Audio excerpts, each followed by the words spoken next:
talk about bill impact analysis, Monte Carlo results, building code impacts, price competitiveness, and then talk about the remainder of the IRP timeline and next steps.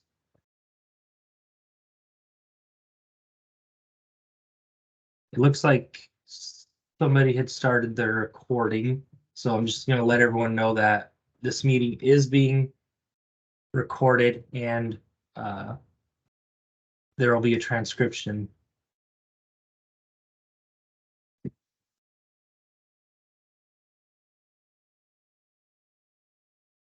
Perfect.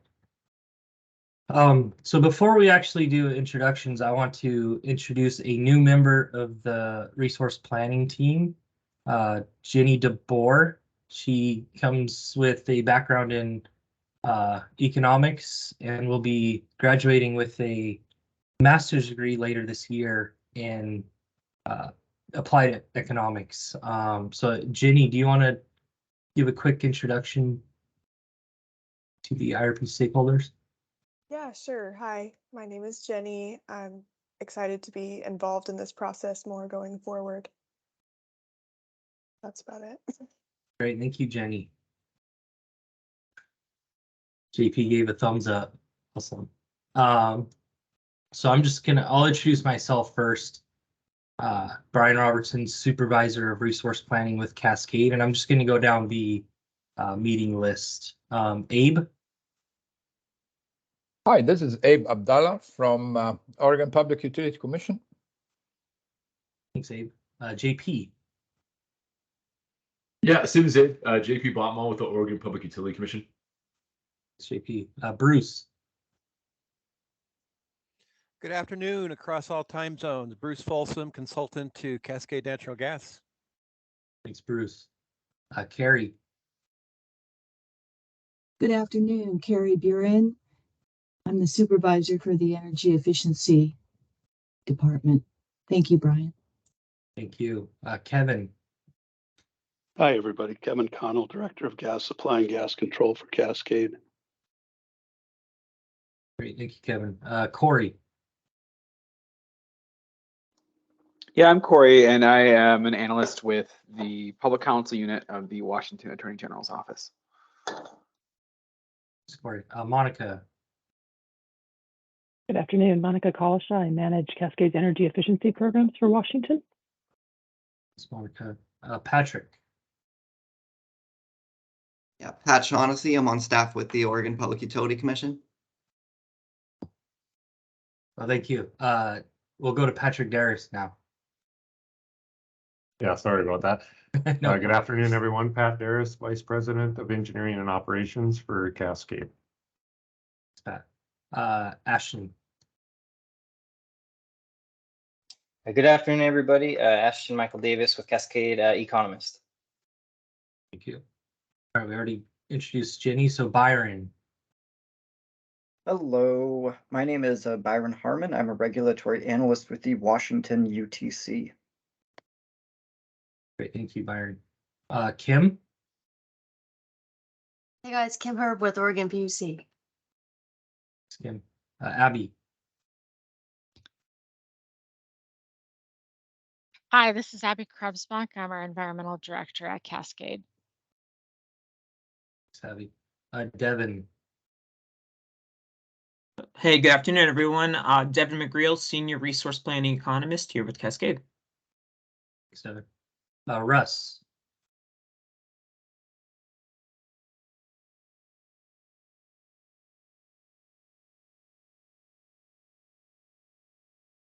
Russ, you're on mute. All right, let me redo that. This is Russ Nishikawa, Engineering Services Manager for the Montana Dakota Utility Group. Perfect, thank you. Tammy? Good afternoon, Tammy Nygaard, Controller for Cascade Natural Gas. Tammy. Rachel? Hi, I'm Rachel Priest. I'm a part of Schneider Electric. I'm a third-party budget consultant for customers. Thanks, Rachel. Caleb? Good afternoon, everyone. I'm Caleb Reimer, Economic Analyst for Cascades EET. Thanks, Caleb. Chris? Good afternoon. It's Chris Robbins with Cascades Gas Supply and Gas Control Departments. Chris. Mark?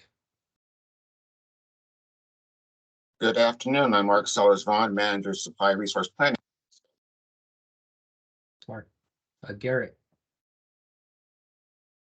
Good afternoon, Garrett Sanger with Cascades Regulatory Group. Nice to be here. Thanks, Garrett. Zach? Yeah, Zach Sowards. I'm an engineer with the Engineering Services Group for Montana Dakota Utilities Group. Thanks, Zach. Carolyn? Carolyn Stone, Cascade Gas Supply. Thanks, Carolyn. John? Hey, good afternoon. John Storvik, Energy Efficiency Analyst with the Cascade Natural Gas Energy Efficiency Department. Thanks, John. Sebastian? Yeah, hey, Sebastian Weber, Northwest Natural Gas, representing the strategic planning team. Good to be here. Great, thank you. Eric Wood? Yeah, good afternoon, Eric Wood, Supervisor at Gas Supply at Cascade. Sir. And Lori, I guess you jumped on. Hi, thanks. I was a little bit late. Lori Blattner, Director of Regulatory Affairs for Cascade. Thanks, Lori. I think that's everyone. If anyone jumped on late and I didn't notice, please feel free to introduce yourself. I don't think there was anyone else. Okay. Perfect. Yeah, so I'll go into the safety moment. Please, just a reminder, please feel free to stop us at any point if you have any questions that you want to ask. And then obviously at the very end, we'll open it up for any additional questions if there are any. So a quick safety moment. There's never a bad time of the year to go over fire prevention. We may not have very many fires going on outside, but definitely inside homes there can be fires. So make sure you have smoke alarms installed on every level of your home, inside bedrooms and outside sleeping areas. Make sure you test them monthly and then change out the batteries yearly. Candles, keep lit candles away from combustible materials such as curtains, newspapers, furniture. Heating, maintain a 3-foot zone around the heater to keep kids and pets safe and to prevent combustible materials from catching fire. Have heating equipment and chimneys cleaned yearly by a qualified professional. And then make sure you keep a fire extinguisher. I know I have a special one for my kitchen at my house, so you can never be too prepared for a fire. Prevent electrical fires by not overloading circuits or extension cords, unplug appliances when not in use, and then inspect outlets if plugs fit loosely. Loose fittings can cause an outlet to overheat. And then clothes dryers. Make sure you clean out the lint filter every time you start a load of clothes in the dryer.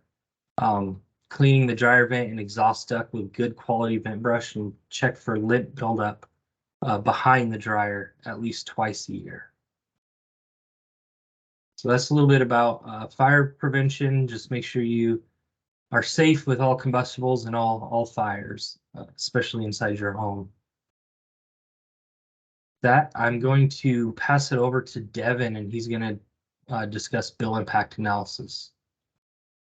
All right, thanks a lot, Brian. So yeah, as Brian said, for this IRP, we decided, talking with stakeholders, it'd be really important to try to include some information about bill impact analysis. What could our customers end up ultimately seeing from a lot of these emissions compliance factors that we've been talking about in the various scenarios that we're running? So before I start digging into it, I want to give a major caveat to that this is a very preliminary analysis. What we're not saying in this IRP is that this is exactly what our customers are going to see. We ran this through a very preliminary model for bill impact analysis. When an actual bill impact activity is performed, has to be a lot more robust. It has to kind of take into play factors like equity, the impact of other elements, gas prices. We're really just trying to look at a ceteris paribus. What could we potentially see in these scenarios by just interjecting the factors of these scenarios, usually related to emissions reduction in some way, whether it's lower availability of some resources or higher costs or lower customers. We're really trying to capture a snapshot of it. And once again, it is very preliminary. This is the first IRP that we've done it. We welcome feedback in this process. And as we continue this going into the next IRP and future IRPs, we're going to strive to get a lot more accurate with it. Just to say that this isn't accurate, but it really is kind of our first crack at this, for lack of a better term. All right, so with that caveat being said, what is this about? So first, kind of, you'll see us talk about the as-is scenario, and that basically, it assumes our business as usual approach without carbon emissions targets. Now, once again, another caveat, that's not to say that business as usual, as is, our philosophy is not complying with emissions reduction, not in the slightest. But basically, once again, we're trying to see specifically what the impact is going to be from these activities. So we have to kind of use a control case. Also, our as-is scenario analysis helped us identify what upstream capacity shortfalls we were going to have. And it was kind of hard in Plexos to do that without removing the emissions reduction, because Plexos, at least in our experience modeling it, didn't have a way to really isolate and identify if you have a shortfall, is it because of a lack of upstream capacity or a lack of resources to meet emissions reduction goals. It just puts those hard constraints in there, and it doesn't really let you distinguish between the two. So for that, just one as a control scenario, for lack of a better term, that's why we have removed it from that as is, and that's why you'll see us refer to that as is as without carbon emissions targets. So from there, we kind of built off that and did our scenario analyses. And we have kind of 6 in all. Our all-in with DSM, which was that top-ranking candidate portfolio. We also call it the base case. I'm talking about it as a scenario, just basically looking at it with all of our expected availability of resources, expected pricing, and with that portfolio that we identify as the top-ranking candidate portfolio, we look at that as one scenario. We also look at a scenario of going carbon neutral by 2050, limited RNG availability, increased electrification, high customer growth, and that high price interrupted supply, where we kind of looked at that stochastic pricing impacts that we talked about in, I believe, tag 5. All right, so this is our first analysis, and kind of, I know the writing is a little bit small, so to give everybody an idea of what we're looking at here, that gray line is our as is. So once again, that without carbon emissions reduction targets, with no other kind of impetus for changing what the bill impacts could be. So it's using normalized weather, expected pricing, no kind of shocks to the system. You'll see that gray bar is what our potential bill impacts would be over time. It's a little bit higher in the short term just because pricing's a lot higher right now. And once again, snapshots what that pricing would be. But over time, that pricing seems to level out, and that's what we can see those bill impacts are.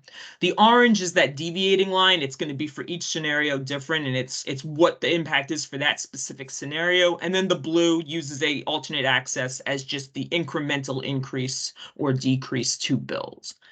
So this is that all in with DSM. The main takeaway in each of these slides, we're going to kind of talk about a big takeaway that we have from that scenario.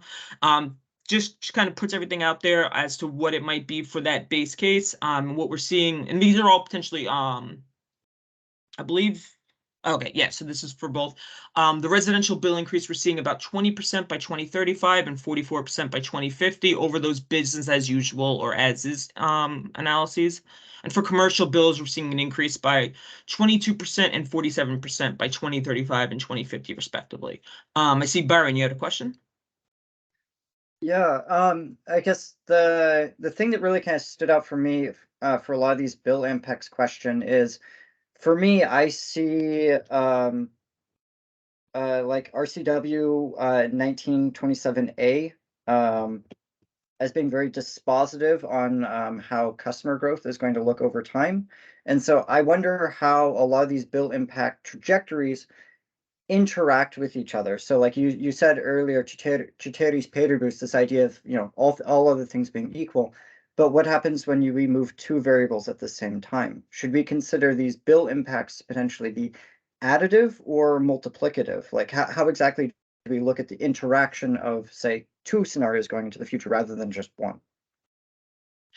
It's a great question, and I think it's one that certainly for future iterations of the IRP, I think we can iterate on this concept and maybe do a deeper dive. One thing I will say to that is, customer impact, this idea of potential price elasticity, fluctuating customers is one that I think we're really on the cutting edge of right now. And so trying to figure out what would be that elasticity potential impact towards customers is something of a challenge. We do have a bit of that analysis in, I think it's scenario 4, which is our electrification scenario, where we actually do talk about what are some assumptions we make towards reduction of customer accounts for that specific scenario. And then for that specific scenario, we see sure enough that the bill impacts are in fact quite a bit higher, just because that fixed charge per customer ends up being a lot higher.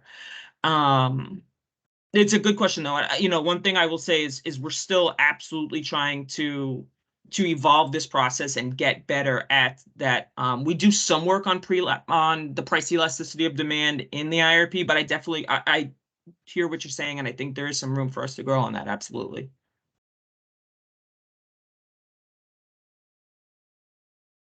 Okay, does anybody else have any thoughts on that? Wayne, Byron, does that kind of address your question? Yeah, I mean, it seems like this is kind of new territory for everybody. And like, I think everyone's still kind of scrambling to figure out what the answers are to these questions, just how to answer them. I've been working on like the PSC IRP, I've been working on like the Northwest Natural IRP, and everyone's in a very, very similar kind of like ballpark of trying to figure out, okay, how do we actually come to terms with this? There's a lot of things up in the air right now. Yeah. That's very reassuring, frankly, to hear that, we're not on an island when it comes to this.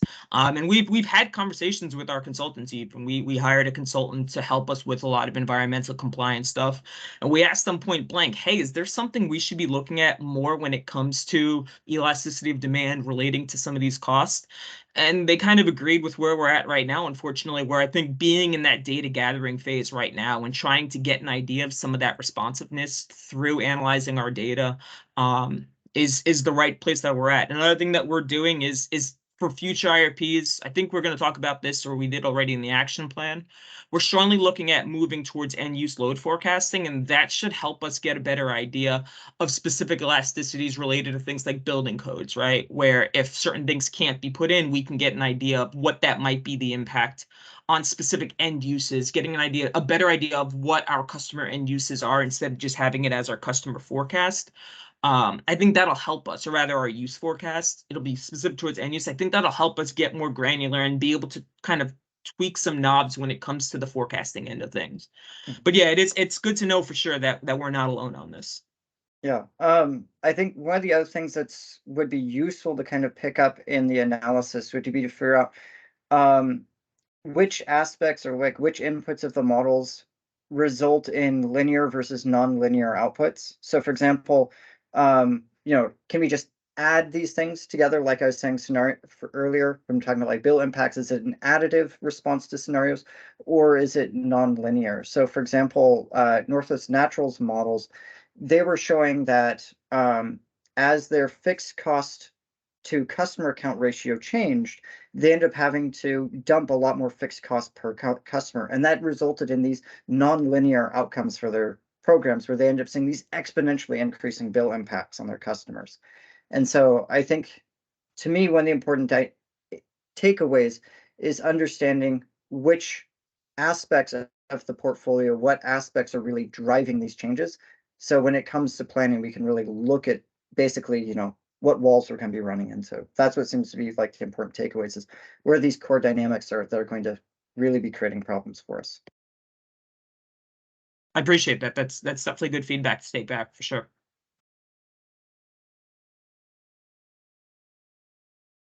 Okay, so if there's no other questions or comments, we can move on to our second scenario, which was that carbon neutral by 2050 scenario.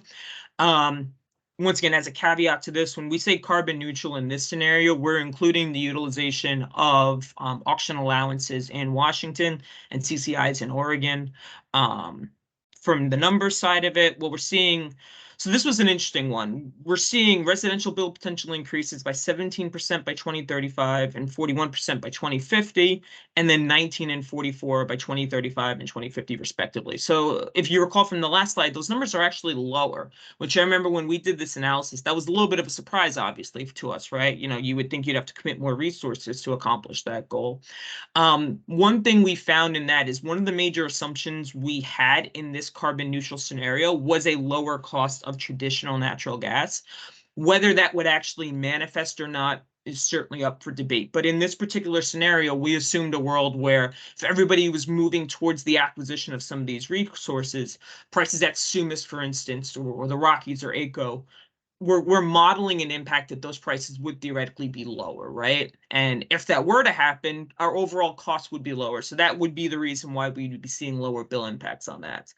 And that's not to say as a takeaway that, oh, we should definitely just immediately go towards that, because those things may not manifest to be true. But if it is something we see, if we see as the region going towards that, and, you know, if we end up going along with that, and we do see a reduction in prices for that, kind of the big takeaway from this is that it'd be reassuring that those lower prices could theoretically end up counterbalancing some of the additional costs from investment in those green resources.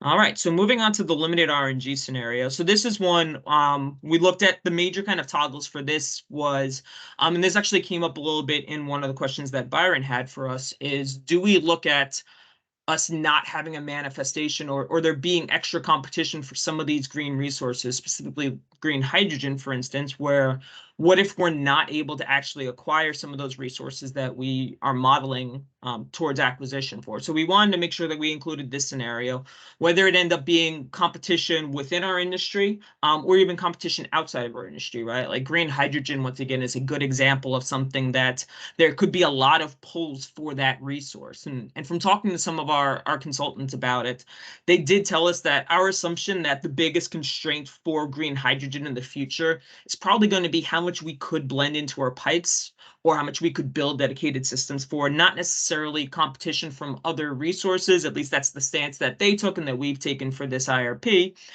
We do want to run this scenario just in case that isn't true, and some of the blending assumptions we make cannot be hit. So I think we ended up going from a 20% by volume blend to this only a 5% for hydrogen.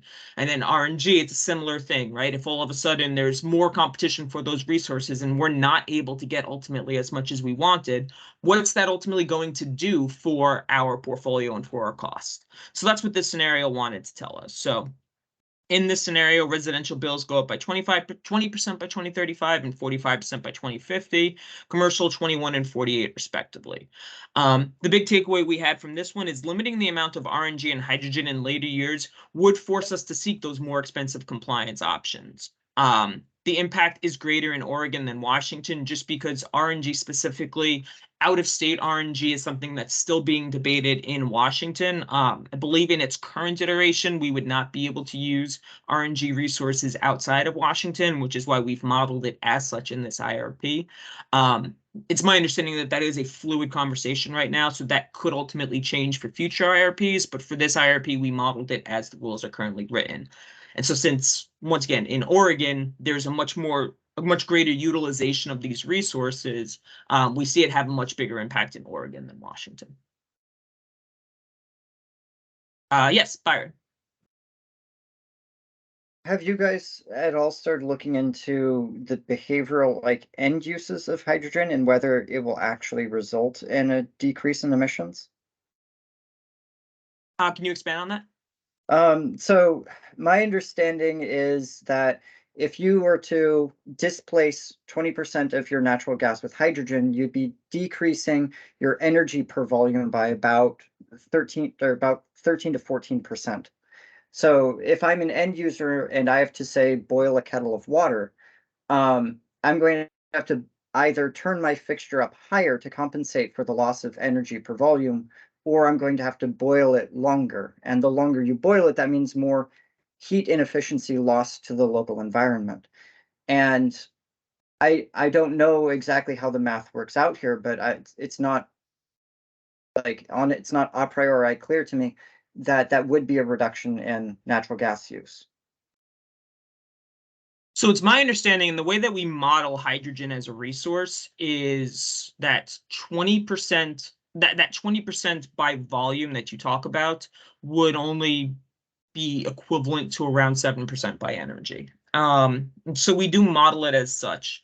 The way that I look at it is if 7% of the supply,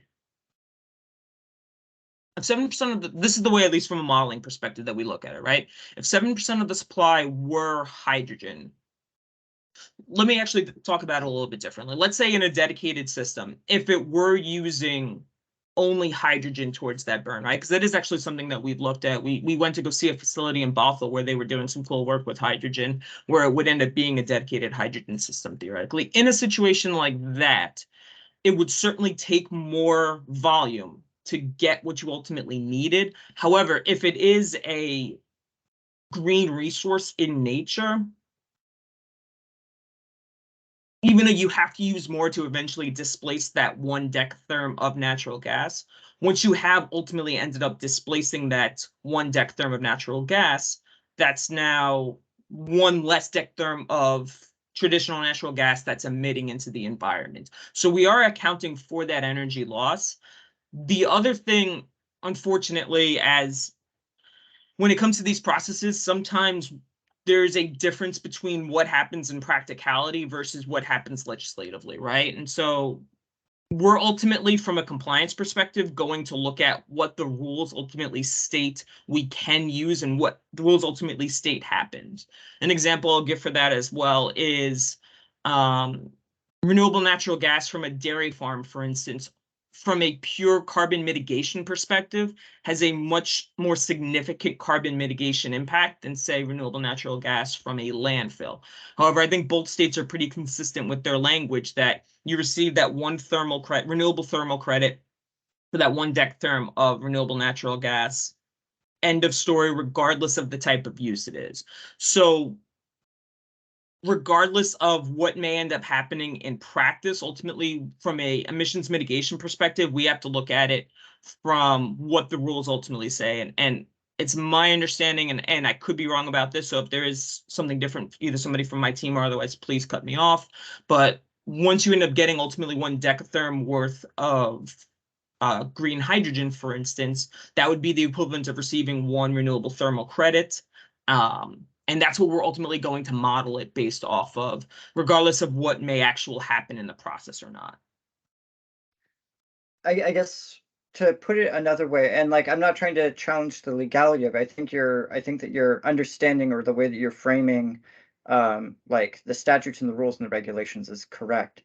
It's more, let's say that we introduce 20% hydrogen onto the grid, and then the behavior end use response to that is, say, a 5% or 10% increase in demand as a result of that, because people are compensating for the lack of energy per volume put out by their fixtures. In that case, you would be using more, you might be using more natural gas. And so I guess my question is, have you guys even considered that at all? I mean, this might just be something, you know, obviously you guys, most portfolios don't talk about introducing natural gas or hydrogen till like 2028 or 2030. So, you know, we still have years to figure this out, but is that at all on the radar? Or I understand the question now, and I think that's an excellent question. I think the biggest, so my understanding of how hydrogen would be utilized, and once again, if somebody from our team wants to cut me off, please make sure to, is we would not consider any sort of blending of hydrogen until it has been thoroughly vetted and tested through our systems, right? I know Northwest Natural was looking at a pilot for a while. My understanding that may or may not still be going on, but regardless of what other people are doing, we would not begin to consider using it as a resource in terms of from a blending perspective until we have thoroughly vetted it and make sure that it continues to be safe and utilized. So my understanding is it would not be necessarily considered from our perspective as a blendable resource until we're able to utilize it to a point where the customer is not going to see a significant impact to their appliances, to their usage.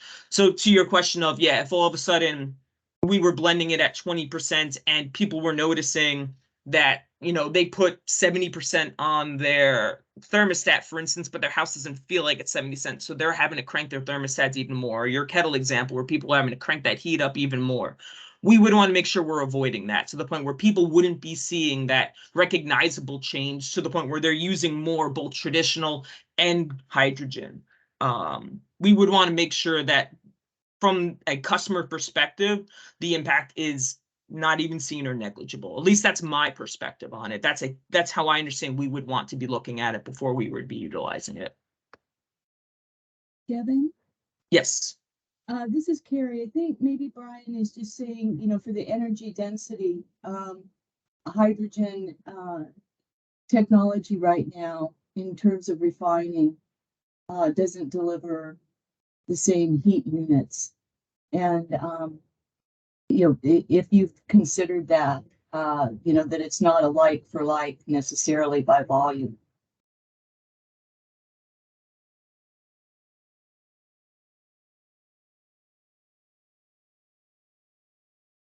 You're on mute, Devin.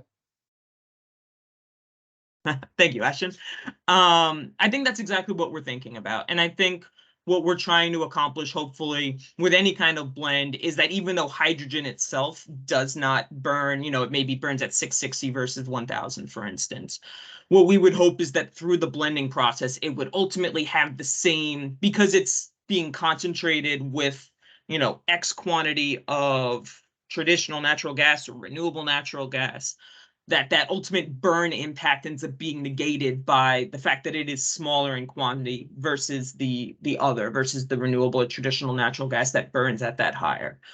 Once again, it's a very nascent resource. It's something that we're still spending a lot of time trying to research and learn before we even can start to even consider utilizing it, but we still have to model it in its theoretical phase, because we do hope that when we start getting to those points, as Byron said, we're looking at 2029, 2030. When we do start getting to those points, we want to hopefully have, at least from a modeling perspective, we have a plan in place that we can start to execute once the resource itself has been vetted pretty heavily. Abe, I see you have a question. Yeah, thanks, Devin, for a great explanation. Just a couple of questions regarding the RNG. It's related to hydrogen again. I presume that you started with a 5% blend in your model. When do you start introducing, increases in the model to 10% and up to 20, which is the proven kind of safe?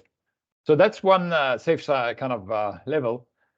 That's one question. The other question is, have you considered in the model any pure hydrogen for the big customers? You touched on both of those questions, but you mentioned in Bothell there's some pilot project or some kind of experimentation on that. So if you can just tell us quickly something about it. Yeah, absolutely. So to be clear, from Cascade's perspective, we have not engaged in any kind of R&D related to hydrogen at this point yet. It's something that it's my understanding that before we would ever do anything, we would engage in that. But since, even from this modeling, we are at a very least 7 to 10 years out from utilizing this, we still have time. But we have not begun any kind of R&D related to it yet. That being said, we can still model it from a theoretical perspective because we do expect that sometime in the next 7 to 10 years, if this market does maturate to the point where our modeling expects it to, we would begin to start doing that R&D. In terms of volumes that we would do it at, I wouldn't want to speculate. I would imagine similar to what others have done, starting at a 5% and ramping up would be a prudent way to do it. But I'm not in that department. I wouldn't want to speculate on that. One thing I will say, though, to that point, from a modeling perspective, we do actually use 20% as our baseline. So once again, assuming that the R&D has been done, the resource has been tried and tested, proven to be safe and reliable, we would want to, from a modeling perspective, we assume that, okay, that all of that has happened, so we can introduce it at a 20%. But we do have these scenarios where we kind of flexibly test that. So going back to the last slide, in that low RNG scenario, we assume a world where the R&D does not necessarily manifest to where we want it to be. And so only a 5% blend would ultimately be safe. So we model that just to see, when trying to hit our ultimate compliance goals, what are going to be the challenges that we would be faced by only being able to use 5% instead of, say, 20%. So that's kind of where some of that scenario analysis and testing comes into play. To your second question, yeah. Yeah, so you modeled 5% and 20%. Yeah, correct. The extremes, right? The extreme. Yeah, okay, thank you. Yeah. To your other question, I think we may, it's my understanding that we're at least having conversations about kind of those dedicated systems where a customer would have a, direct, especially for those larger customers, a direct dedicated hookup, presumably also including dedicated equipment specifically geared for hydrogen. That's still in a very nascent phase. There's nothing, unfortunately, at this point to talk about yet. It's not something that we are, actively considering. Hopefully by the next IRP, we can, report on that some more and talk about it. So from a modeling perspective, when we kind of have those blends that we talk about, because once again, by the time we get to 2030, 2020, 35, who knows what the world will ultimately look like, right? We don't know what our systems will ultimately end up looking like. So we just kind of assume a general utilization of that 20% by volume. We say it's based on a blend, but we're not married to that per se. That's just the constraint that's ultimately in place from the modeling perspective. If it ends up being more cost effective, more efficient, ultimately better for our customers to have those dedicated systems, that 20% by volume could certainly end up being a dedicated system instead. We're going to let the market maturate and ultimately decide what's going to happen based on that versus, speculating on it at this point. Byron, yes.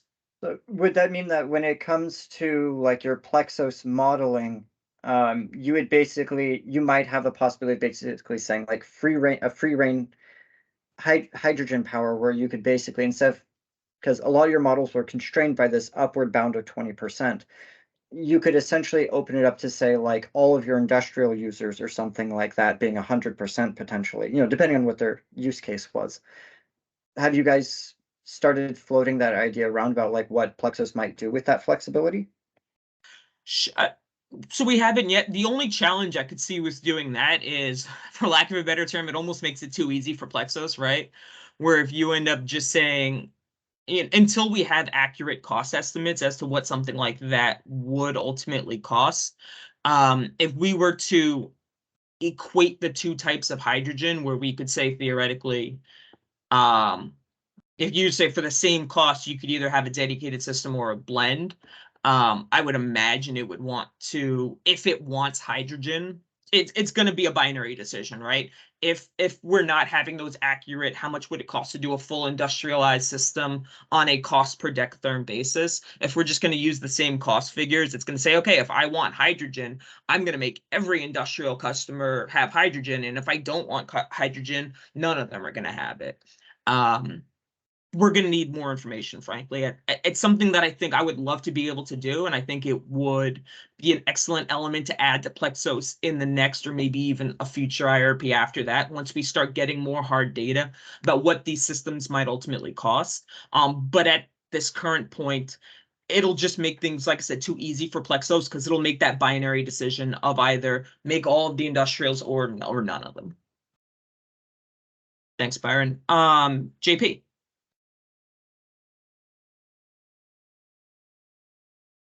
Thanks, Tim. That's finding the button. Hey, but just real fast to clarify, it just kind of all the questions on hydrogen, and just to be clear, your next IRP's preferred portfolio is going to pick a date and assume some percent or model some percent of hydrogen, correct? Like that's one of your that is one of your solutions to decarbonize within Washington and Oregon, right? Absolutely. Correct. Okay. From using the pricing information that we have, the price projections we have for hydrogen, as well as these kind of volume assumptions that we've talked about that we have vetted through our consultants, we do model an acquisition of hydrogen, I think, like I said, starting in around 2039 or 2029. So outside of that action item frame per se, so we're not going to be specifically talking about any hookups that we're doing in the action plan. But from a theoretical perspective, it is something absolutely that the portfolio does identify, which gives us that guidance to say, okay, not today, not tomorrow, but sometime in the near future, we do need to go ahead and start figuring out how this could be utilized. And then one thing I will also say as a caveat, and JP, having been through plenty of IRPs, I'm sure you're familiar with this, is just because one IRP identifies it does not mean that the next one's going to, right? And so ultimately, you know, I've seen it, you know, in my 6 years here where we've talked about, and I might get yelled at for even using the term, but a liquefied LNG facility, right? Where that used to be a solve for us. Right. We could have this, you know, LNG plant in, and then all of a sudden in the next IRP, it's like, no, we're definitely not doing that. So things can change, but yes, as of this IRP, we do identify green hydrogen as a potentially beneficial resource. Okay. And I'll turn on the floor, but just to put a marker out there for that. This is Washington specific, so I don't want to Bigfoot on anything they're doing. But you know, for Oregon, just having hydrogen come in relatively near term has impacts on action plan decisions now. So we'd want to put brackets of risk around that hydrogen to some greater or lesser degree to reflect that in the for portfolios and PVR. That makes sense. Right. So it is reflected in NP and PVRR. Just any cost associated with it or variability, right? Like that's a supply side solution that allows you to continue to expand your system, right? So in the near term, and avoid demand side solutions now. I understand. Okay, cool. All right, thanks. Yes, Byron. Yeah, I guess I had a similar sort of question about whether if you're putting something on the putting it kind of like tentatively out in the future, is there any risk associated with that of, say, like if it doesn't pan out, does that kind of put you guys in like a path dependency issue or lead to like stranded assets? Like, what exactly is the risk of putting a kind of a very tentative resource out there that, you know, as you said, you guys have to like vet and go through all these tests, and like, what if it doesn't work? Like, sure. Is that sort of analysis being done on your end, or? That's a fantastic question. And in my mind, that's absolutely what these scenario analyses are for, right? Where we have our base case analysis, which is where we say, assuming the world is rosy and everything happens as we hope it to happen, then this is what our plan would be. But you know, I'm going to lean once again on that low RNG scenario, for instance. I think that's a great example for us to say, all right, if these resources are not able to be utilized, what's our path going to have to be? I always look at the IRP as a point. It's definitely a point in time document, and it's a point in time that says, as the world starts to manifest in different directions, what are some decisions that you can kind of make? So path dependency to some extent, but locally you have a number of paths that you could theoretically take. And then obviously tactical decisions are being made on a much more day-to-day basis beyond just the IRP. So if the world does start to manifest, for instance, that green hydrogen is not as plentiful of a resource or not as promising of a resource, we can look at a scenario like that and say, okay, what are the other paths that we're going to have to take to ensure that we're able to hit our compliance goals?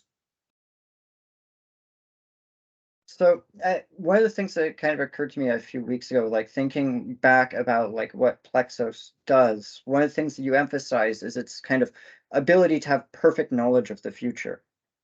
Whereas, you know, obviously we as humans can't do that. And so we kind of make decisions stepwise moving through the future as we see a moving probability space in front of us, and we try and do what looks best given the probabilities.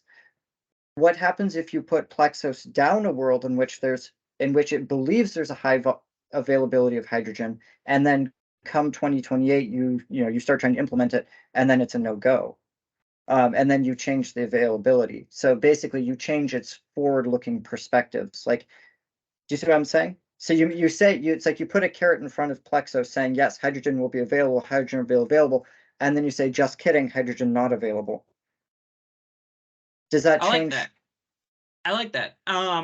Let me see if I can let me see if I understand what you're saying. All right, so I like what you're saying.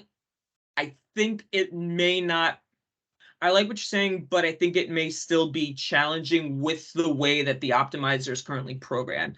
So kind of to take that conceptually and translate it to numbers, what we would do is provide it inputs that says in 2023 to 2028, for instance, it has this plentiful resource of hydrogen, and then 2029, all of a sudden, you're reducing it to a non-plentiful 5% or less, or even 0. How does the optimizer operate? Is that But kind of what you're saying? But even in 2023 to 2028, it would still have to believe that in the next time interval that hydrogen would be available. So that's what I was going to say. To my knowledge, there is no way with the current optimizer software to trick it, for lack of a better term, to have it make decisions based on what it believes to be one future and then pull the rug out, for lack of a better term, and provide it with the second future. This is the challenge we've had ever since I started with the company, frankly, and when we used to use Sendout. We've talked to the programmers for it, the designers in charge of Plexos, and I think that's a conversation that I'm going to take back to them and see if we can have again and see if there is a way to do that.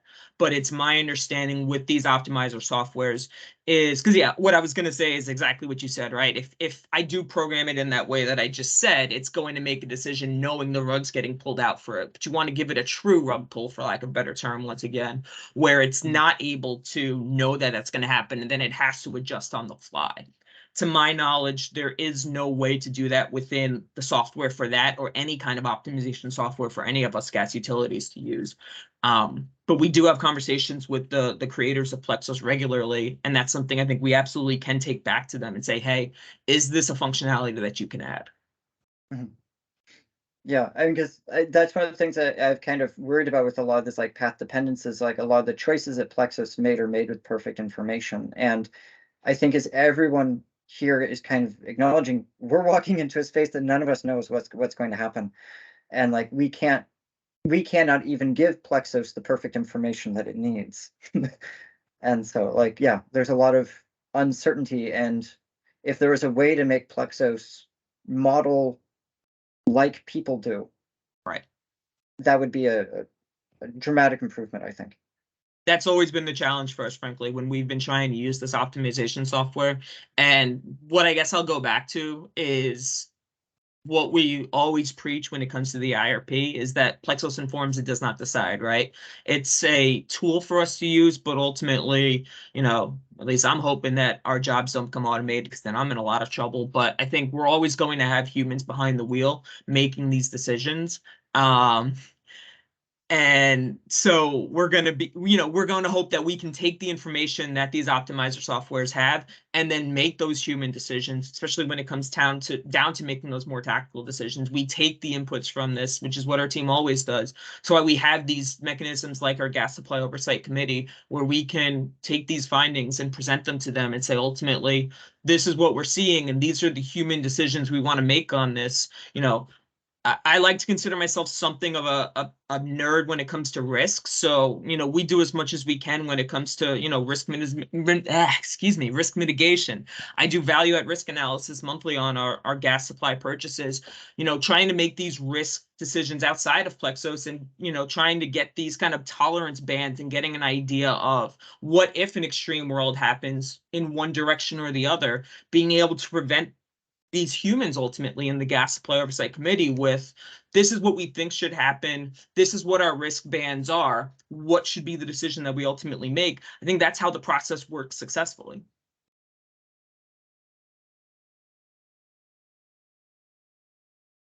Well, that was a fantastic conversation. I feel a little bit bad that I've hijacked most of it, but I think this has been an excellent conversation. It's given us some great stuff for us to take back and have conversations with both internally within our team and with the producers of the software like Plexos. So thank you to everybody.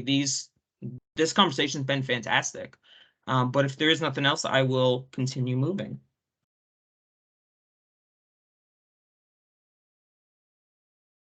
Oh yeah, the increased electrification. That's exactly where I was. Excuse me. So yeah, so this scenario I think is very interesting, and this gets to a lot of those conversations that we had at the start of this meeting, where, you know, what is the potential impact of losing customers? Because that's ultimately what this scenario really does check, right? Where I forget what the exact trajectory of our customer base is, but we talk about it in the IRP, where we see a slowly modifying customer counts, going on a downward trajectory over time. Obviously, with rates being a cost per customer thing, when you lose that customer base, the impact to rates is going to be, as we see here, potentially somewhat dramatic. And so in this one, we see increased residential bills by 33%, 2035, and 60% by 2050, and then commercial 36 and 60%. Electrification has a lot of items with it that are very, very important for us to pay attention to. There's the consequence of significant cost and load increase to those regional electric utilities as well, and all the risks associated with their ability to serve such a dramatic influx of customers. So in the IRP, one thing that people might see is the gross cost numbers, so not the cost per customer, but the gross cost numbers are a lot lower. And it's not because those costs go away, but those costs are shifted. And that's why I think one thing that I always like to preach, and I think a lot of us like to preach in this industry, is that before any kind of decisions are made one way or another on this topic, a true holistic analysis is going to need to be done, where it's a true regional effort. And, you know, I haven't had a chance to read the full UM 2178 comments that JP, you and your team put out. But that is one thing that I saw on there, which I really appreciated, is this kind of same concept, this idea that a full holistic regional study would need to be done, and that kind of full analysis of what's going to happen to those customers, what ultimately is the optimal mix when it comes across a full regional basis. I think that's an important thing to look at when it comes to analyzing the impacts of an electrification study. But just from a pure Cascade perspective, we wanted to present this information as the results from this analysis, and the bill impact would be significant.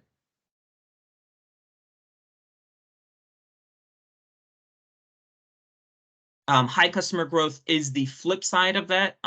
We want to run this also just because, you know, Byron, as you were talking about, we're all kind of walking blind on this point. And while this may not be seen as necessarily a probable scenario to some, we want to be prepared just in case something does happen that, you know, we don't expect, and all of a sudden customer growth ends up being higher than we expect. So this is the impact for this. The residential bills go up by 17% 2035 and 40% by 2050, commercial by 19 and 43. In terms of gross numbers, kind of the flip side to that electrification scenario is the gross numbers for revenue requirement actually end up higher in this scenario versus the preferred portfolio. But once again, because now there's more customers to spread that over, the fixed cost per customer ends up being lower than in that base case scenario, which decreases the impacts to customers in this specific scenario. And then finally, that high price interrupted supply. Not going to rehash that scenario again, but it basically looks at a couple of stochastic incidences happening over the planning horizon. It says what may happen to rates. Most of it is pretty hedged through, so the impact isn't too significant. Residential bills go up 20%, 27% by 2035 and 44% by 2050. Commercial bills go up 30% and 47% respectively. As I said, that hedge program that we have does do a good job of mitigating the customer risk for price volatility. However, certain unforeseen circumstances could happen that would have those significant impacts, such as extreme events causing major pricing events to happen. Yes, Byron. I'm kind of curious, what happens in 2044? There's that big lump in every single chart going back from the beginning. I'm kind of curious what causes that. You know what? That's a great question. I don't want to speculate on it. Let me go ahead and do some research and then get back to you on that. I'm pretty sure we have the information somewhere, but I Frank, left top of my head, unless somebody from the team knows off the top of their head, I don't know, but I'd be happy to find out for you.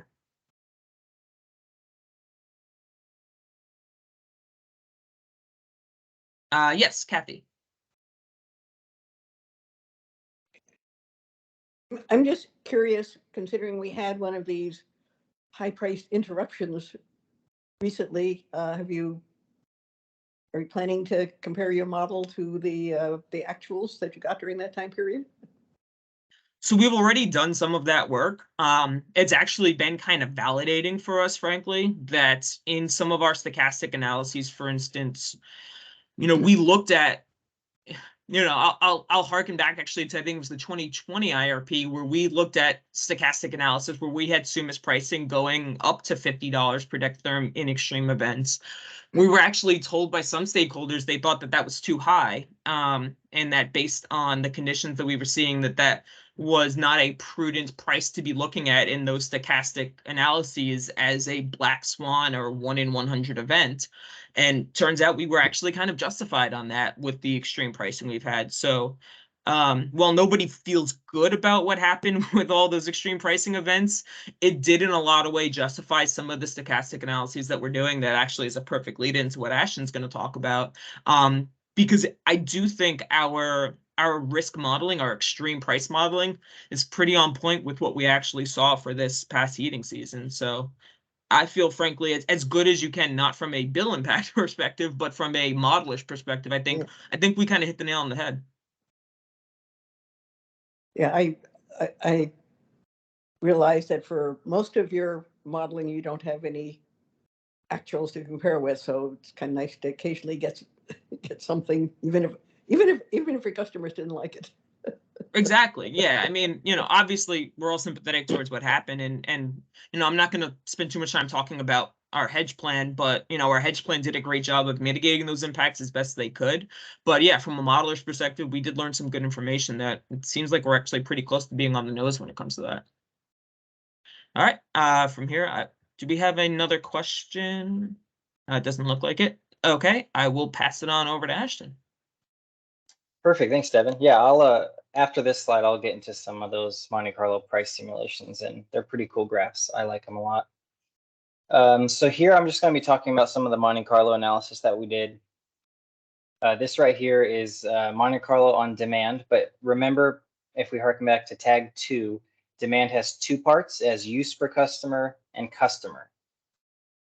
Use per customer, we regressed on weather, and weather is what I used to do Monte Carlo on demand. So going forward, my next big project would be to do Monte Carlo simulations on customer count. I actually think that's going to be a lot more relevant considering the new, the emissions targets and building code changes and things. So I think the customer count is going to be a pretty informative project.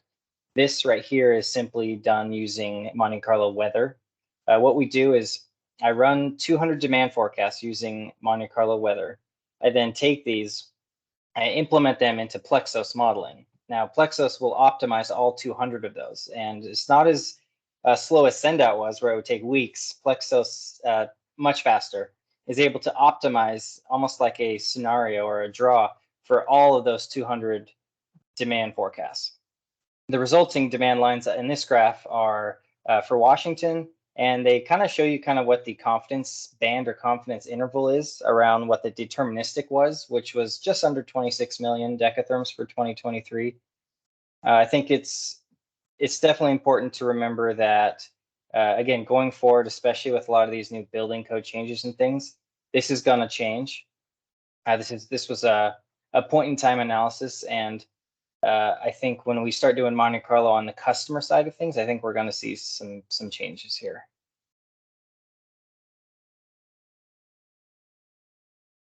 We can jump into the next slide where I'll start talking about my favorite graphs here. So I did Monte Carlo price simulations on ACO, SUMAS, and Rockies, and we'll talk about all 3. The left graph on each of these slides is unfiltered, all 10,000 simulations. And then the graph on the right is where I take away the top 1%, and I leave you the 99th percentile of everything. And I also scale that y-axis. So don't compare them, because the y-axis on the left graph will be different than the one on the right. The all 10,000 simulations on the left side, you'll see that dollar per decatherm. This is ACO. Traditionally, it's kind of our cheaper basin. $3, $4, $5, always under $10 essentially. But you'll see occasionally some of the draws, it does, get up over, $40 there. But if we jump into the graph on the right, where we take, what are we 99% confident that it's going to stay under, you see that it's really not going, above $20 to $25. And if we jump into the next slide, where we get into the crazier basins, AECO is a little boring. Oh, we have a question, Byron. Yeah, I guess I wanted to understand what this top 1% is. Do you mean it's like as in the aggregate of that particular trend line happens to be high in the top 1%, or that it had a particular spike that was in the top 1%? Like what makes it in that 1%? Because like Right, I that's imagine like you might have, say, like another war, like Russia invades Poland or something like that, and then we get another massive spike or something like that. Like, would that massive spike be excluded if it goes above like $40 per decatherm, or how exactly? Yeah, no, that's a good question, because there's definitely there's different ways that you can organize, you know, the draws where it's average or spike. I think what we ended up doing, and I'll have to look back at it, is we looked at the, I think it was the average. So you're not going to see a lot of those spikes. I'll confirm that though. I need to go back and look because yeah, like you said, there are different ways that you could order those simulations by max spike or average or, you know, all volatility. There's a lot of different ways you can order it. And I'm trying to remember, I can't remember off the top of my head, but I can confirm that for you.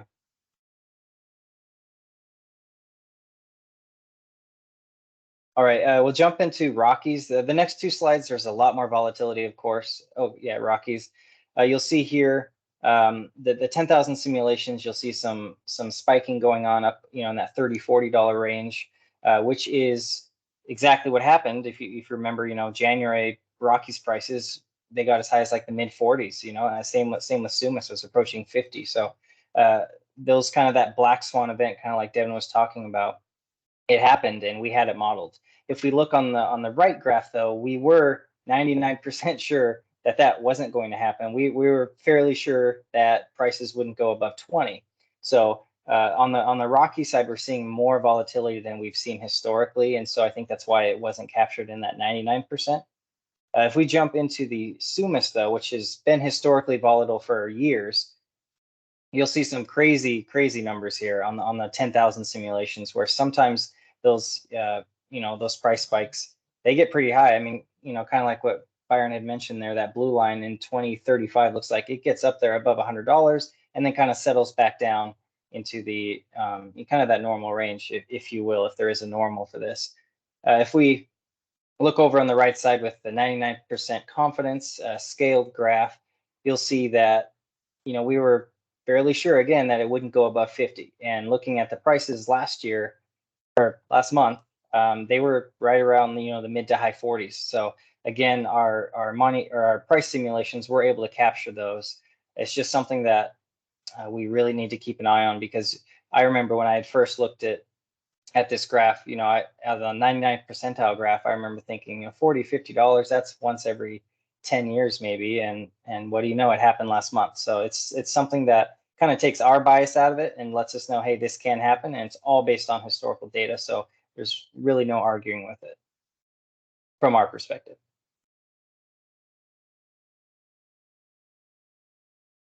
All right, so I'm going to talk a little bit about kind of how those Monte Carlos affect emission ranges. So you have your 3 compliance periods, and I know the text is really small. I have it on my other screen a little bit bigger so I can actually read it here. What you're going to see is these 3 compliance periods, and you will see that the ranges are due to variations in weather alone, like I had mentioned earlier. When we go forward, we're going to do some other different tinkering with the demand forecast, especially on the customer side, the customer account side. I'm excited to get started on that. The swing between kind of that low and the high range is approximately 100 to 200,000 metric tons of CO2. And this is just something that is really important when we're planning for future carbon compliance. So something kind of gives us that low end and that high end, so we really know what to aim for. Talk a little bit about the green hydrogen take. So keep in mind, this is throughout the entire planning horizon, and this is green hydrogen taken throughout that entire period. So Plexos, it's important to remember, it's an optimizer. So it's going to pick the least cost options while still meeting demand and still meeting emissions targets. So it's kind of balancing those 2 levers, if you will. So you're going to see here, it looks like it really likes the price point that it picks up, where it picks up about 38 million decatherms of hydrogen. It really likes kind of that volume in most of the draws, almost half of them. And then, of course, there are a few draws in the extra cold draws where it's picking up more than that, up in the 39, even 40 million. So it's important to realize, that Plexos really likes it as a certain volume. And then if it has to dip into that more expensive take, it's going to, especially if it's an extra cold draw or scenario. So that's why you're kind of seeing kind of that log normal look rather than just a normal distribution. If we get into the next slide, you'll see now this is much more of a normal distribution, because the way that we model it, allowances are typically the cheapest. So that's kind of why you're seeing more of a normal distribution, where for a majority of the draws, it's really centered there. It really likes the price point. It likes that it helps out with emissions, and it likes that volume. Now, it's going to take more, of course, when it's colder and less. So it's just a nice distribution there because it's quite low cost, at least with our modeling. And then lastly, we'll talk about kind of off-system RNG cost results. This is using Monte Carlo simulations on traditional supply. So this is a log normal, kind of like that earlier one, where Plexos has to balance the lowest cost while it meets demand, as well as emission constraints. So it's kind of increased over the years, from back in the send out days. And so you'll see that it's a little bit log normal, if you can call it that. I know it kind of starts off really high and then dips and goes back up, but you can kind of tell by graphs like this that kind of the price point that most of the draws pick is going to be right around that 3.6 million US. And then occasionally it does go a little bit higher than that. And then, very rarely does it really go much higher than that. I think I saw a hand go up. Not sure who it was. Oh, Kathy. Yeah, I was just wondering, on the previous slide, the allowances, is this just for Washington only, or do you include the CCIs for the climate protection program as quote allowances? Yeah, for this graph right here, it is only the Washington allowances. Okay, thank you. Yeah. Perfect. Thank you, Brian. And yeah, I'll just kind of end my part of the presentation with just a simple, we can do all kinds of graphs for cost and supply takes for all of these different supply options. But to provide every single graph in the IRP, that would be like hundreds and hundreds and hundreds of charts. So if you don't have to answer now, but if there's anything that the stakeholders specifically want to see, or any ideas of how maybe we could show the most information without hundreds of pages of graphs, let us know. We'll try to implement it. Yeah, thanks. And then I think I'm passing it over to Brian. Yeah, and I was going to touch on one last thing with the Monte Carlo simulations. One thing that we're able to do is look at compliance success rate, so we can go through each draw and see, hey, did we meet our Climate Commitment Act compliance obligations? And so looking at all of them, we were able to meet the compliance in the all-in with DSM, all-in no DSM, 100% of the time, and then the offsets only, which is allowances in Washington, it was 99% of the time. Obviously, in like hydrogen only, renewables only, RNG only, transport only, the as is business as usual model, we would not be meeting carbon compliance. So it really does take all of those compliance obligations, including allowances, to meet that. So that's something else that we can do with our Monte Carlo results.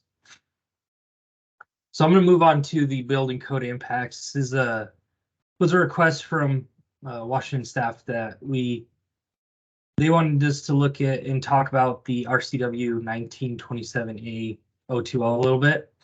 And for those that aren't familiar with it, it's a broad goal that provides direction to the SBCC on how to adopt amendments to the Washington State energy code that progressively moves the needle for new construction homes and buildings to be non-emitting. To achieve this goal, it's important to consider that a non-emitting home or building is typically considered based upon the net emissions. However, the legislative direction does not specify net in this circumstance. So considering net emissions is very important as it allows for broader and more reliable energy portfolio. To achieve net zero, emitting energy uses can be offset by renewable energy production, so like wind or solar, as well as net negative, energy that is negative carbon intensity, such as RNG. This allowing for emitting natural gas energy use during severe weather events, while still having a home building that has a net zero emissions. So under this RCW, the SBCC is directed to help achieve the broader goal of zero emissions. One thing to note is that it is a goal and not a mandate, whereas in RCW 1927A160, this is an explicit direction to the SBCC to move towards a 70% reduction. This is more of a mandate, and it's clear that the goal is net energy. And so moving on to this next slide, there's a graph here. Since this RCW was enacted, legislation resulted from 2009 SB 5854. Their goal is to reduce it by 70% by 2030. So you could see residential and commercial actual reductions per building. And then there's two different targets. One of them is an 8.75% linear decline compared to the 2006 Washington State Energy Code. And the other one is like a 14% decline from the previous code. So the first one, 14%. The next one was 14% of that 86%, so down to 74%, and so on and so forth until it gets to that 30%. If you want more information on this, this is a source from the final cost benefit analysis for the 2021 Washington State Energy Code. So more information, some of the more impactful measures in terms of end use appliance, in terms of building changes and the impact came from the 2018-2021 Washington State Energy Code. So for example, NEA in their Washington Residential Postcode Adoption Market Research Final Report found that build practice has significantly changed under the 2018 Energy Code compared to the 2015. There was a big shift towards electric space heating and water heating. The incidence of electric primary space heating was 88% in that study, whereas in the 2018 study, whereas the 2015 study, it was only 20%. Similarly for water heating, 2018 showed 87%, while the 2015 study showed 44%. Those are solely residential numbers. NEA does have analysis on non-residential buildings as well. One thing that I did want to point out, because I was looking at we weren't exactly sure how this was going to impact our customer count versus our use per customer. And so I went back and looked at our growth for commercial, and we actually saw an increase in growth for residential and commercial after 2018. So 2018 to 2021 was actually higher growth than the growth from 2011 to 2018. So we haven't really seen a big impact in terms of customer count yet. Now, obviously this 2021 Energy Code, that's effective July 1, 2023, the use of natural gas for space and water heating is generally prohibited for commercial buildings. and may only be used for supplementary backup heating or within gas heat pumps in residential buildings. So again, there's going to be more impacts to building code changes. One of the things, and I'll move on to the next slide because I kind of summarize a little bit of everything. Pre-2018, a lot of the building code impacts were mainly to like energy efficiency programs. After, there's a lot bigger code changes that have make it so they can't put certain appliances in certain buildings. So there's greater impacts in those 18 and 2021 building codes. One of the challenges that we have, and Devin alluded to this, we would like to move to an end-use forecasting model. That way we can capture when there's an end-use change or an end-use ban or any impact to the end use, we could model that.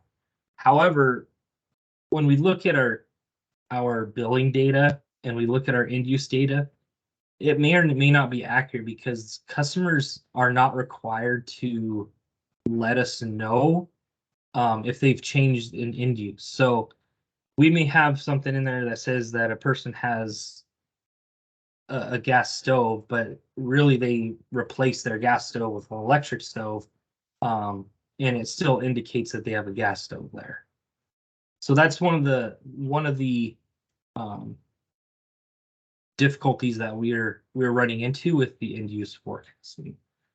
One thing that we do have in our model is for both our customer model and our use per customer model, we do ARIMA modeling, which is an auto-regressive integrated moving average model.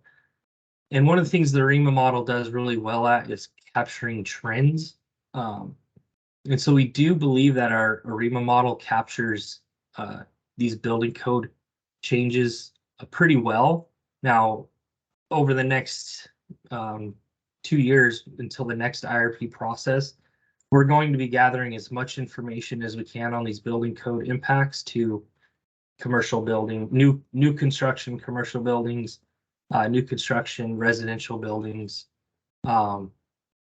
in trying to analyze our forecast that way.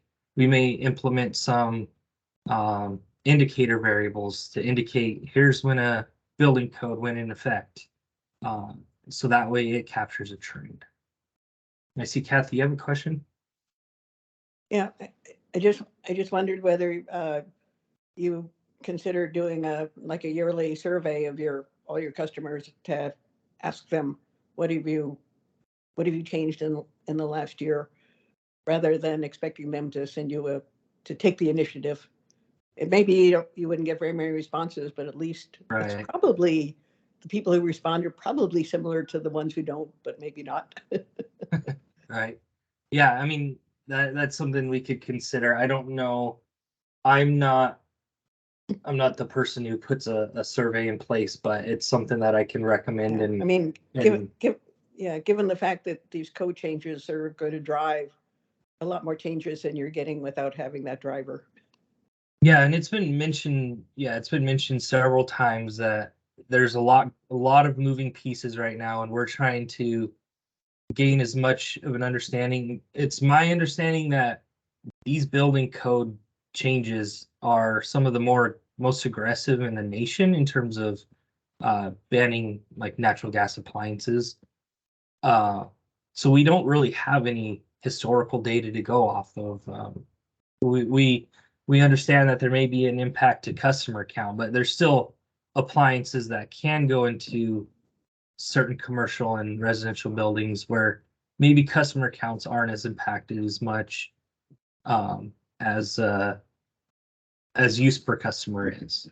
So that's something that we're going to be definitely studying over the next several years. Yeah, Monica, do you have a question? Yeah, thank you. I just wanted to mention, and you kind of prefaced this already, Brian, but the impact to the energy efficiency potential is something a little different from the impact necessarily to the customer numbers. Right. it reduces our potential in many cases, because if the efficiency levels are higher, then that delta between the standard efficiency and then the higher efficiency option has essentially decreased. So we just don't have as many rebates that we can offer. I guess what I'm getting to is we're reevaluating that. Like Brian said, it's still a work in progress to really understand what those overall impacts are, but there will be significant impacts to our energy efficiency offerings in the next couple of years. And we are working with our advisory group right now on trying to identify what those are, as well as our conservation potential assessment vendor. So I'm not sure that that's adding anything specifically, but I do want to clarify that energy efficiency is significantly impacted by these changes. No, that's a great point. Yeah. Yeah, I'm glad you brought that up. Shoot, I had something else I was going to say. Now I totally forgot. So I was actually just going to open it up to any stakeholders. If you guys have any thoughts, any suggestions, as of right now, and one thing that I wanted to go back to, this is what it was.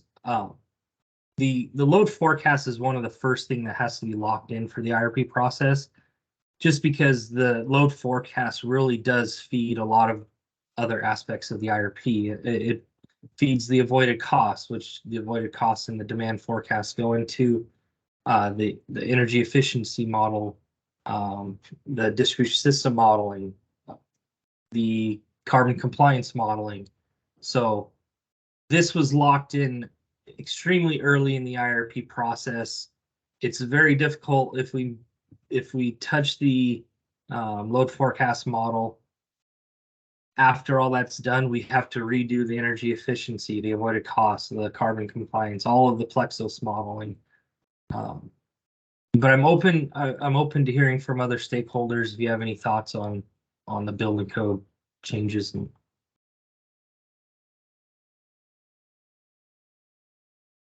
if there's nothing, I will just move on to the next slide. All right. So one other thing that WTC wanted us to talk about was the customer count and how price competitiveness is going to be impacting it. And this is something that I think Devin touched on a little bit earlier. We were working with Guidehouse on developing some elasticity for our customer counts as well as our use per customer, because if prices become too high, whatever if the world economics forces people to go to electrification, that's going to impact our customer count numbers. If they're just replacing a few appliances throughout their house, maybe that might just impact our use per customer. So that's something that we're definitely looking into.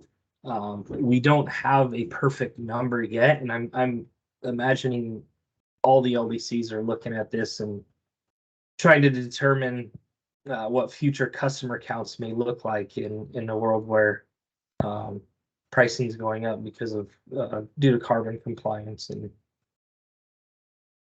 But again, we're open to hearing from other people. If there's anyone has a thought, hey, you guys should try this, we're definitely open to hearing about it.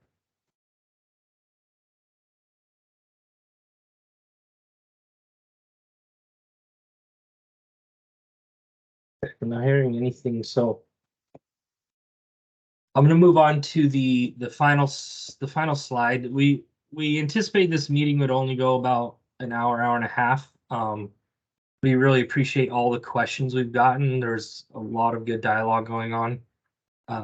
The final step of the IRP is to file the final on February 24th. If anyone wants to meet for a one-on-one discussion, if you want us to walk you through any models or dive into something a little more, please feel free to reach out to us. We will be taking the IRP to print before the 24th, but so we'll have to try and wrap it up about a week and a half in advance of the 24th. But please reach out to us if you have any questions. And with that, there's our contact information. Give us a call, shoot us an email. You could shoot an email to the irp@cngc.com, and the resource planning team will get that. So with that said, I'm going to open it up for questions. I'll stay on the line for a bit. If anyone needs to drop off, you're more than welcome to drop off, but I'll open it up for questions. If I don't hear anything. I didn't realize this was a Washington only meeting. Yeah, we're gonna. It wasn't. I mean, it wasn't in the notice that came out. It just said Tag 6. I thought maybe by the time you were getting to the end, you were doing them together. Yeah, we'll hold an Oregon one after we receive comments on that one. We filed the draft IRP on the Oregon IRP last month, and we're expecting comments due February 24th. So the day we file the Washington IRP, we should get comments on Oregon, and then we'll work on finalizing that one.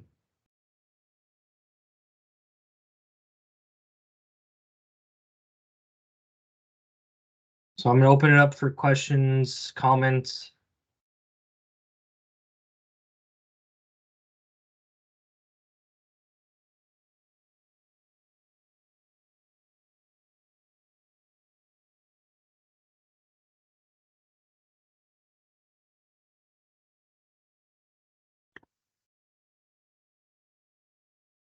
Not hearing anything, so we'll let everyone go. I'll shoot this slide deck out to everybody as soon as this meeting's over and I get it saved and uploaded, and then it'll also be posted to our website. So please reach out. Is there a possibility of letting us have the slides ahead of the meeting so we can be a little more prepared for questions?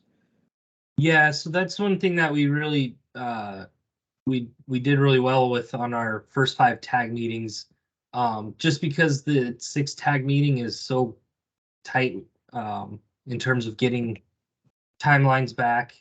We were still working on this presentation, trying to put final touches on it this morning. I can understand that. Yeah, but yeah, I've been following 4 different IRPs, 2 of our electricity utilities and 2 of our gas companies. So I don't remember who does what on which ones. Yeah, no, definitely. That's what we strived for. In the first 5 tag meetings, we were able to get our presentations out a week in advance. This one, just because of how tight it was, we were still working on it this morning, finalizing and making sure that all the final touches were on it. But we'll make sure to get this out into everyone's hands today.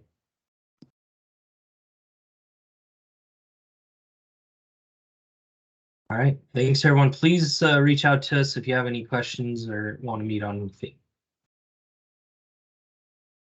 Talk to everyone later. Thank you, Brian. Yep, thank you. Thanks for your time, guys. Thank you, guys. Thank you. Outstanding conversation.